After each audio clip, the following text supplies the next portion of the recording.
total number to 38,489.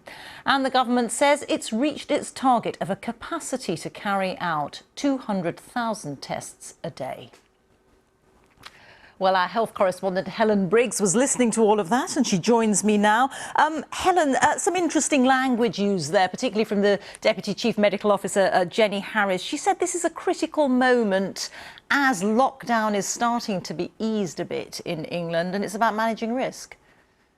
That's right, a dangerous and sensitive moment. She says the government's doing this step towards some sort of semblance of normality in a cautious and data-driven way. And a lot of the language reflected some of the criticism we've heard in the last few days from scientists who are concerned that we may be moving too quickly. But reflecting this idea that these are very modest changes, that they're predominantly focused on the outdoors. And Dr. Jenny Harris there giving some more details. As she said, a 1 in 400 to 500 chance of meeting someone with a disease, which she described as a seismic change. Yet we have to keep applying social distancing measures. We have to limit the number of social interactions. It's a critical time and we need to be very careful.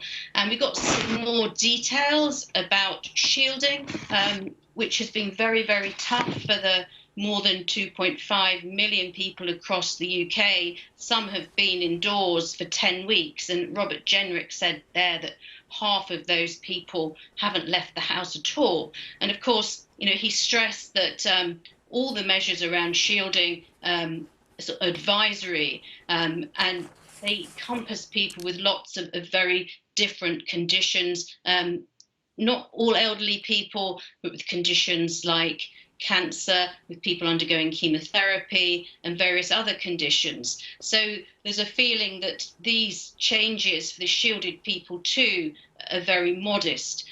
So you can leave your home with members of your household to go for a walk, or if you live on your own, then you can go out and meet one other person while observing social distancing. This message very strong throughout. We need to keep on observing social distancing, but I think he was acknowledging the burden that shielding has placed on many people.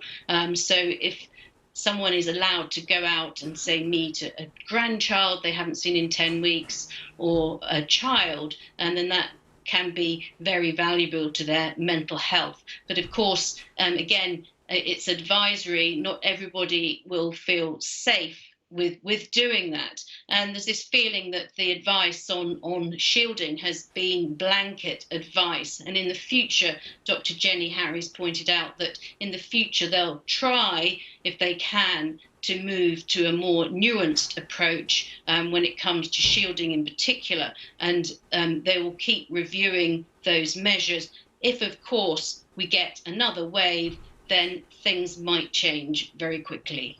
OK, Helen, many thanks. Our correspondent Helen Briggs there. Well, the Community Secretary, Robert Jenrick, has been explaining changes to the shielding guidance for the most vulnerable people in England, which are due to be relaxed on Monday.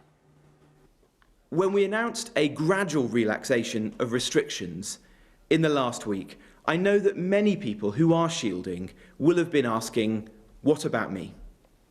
Today, we're setting out the next steps for the shielded.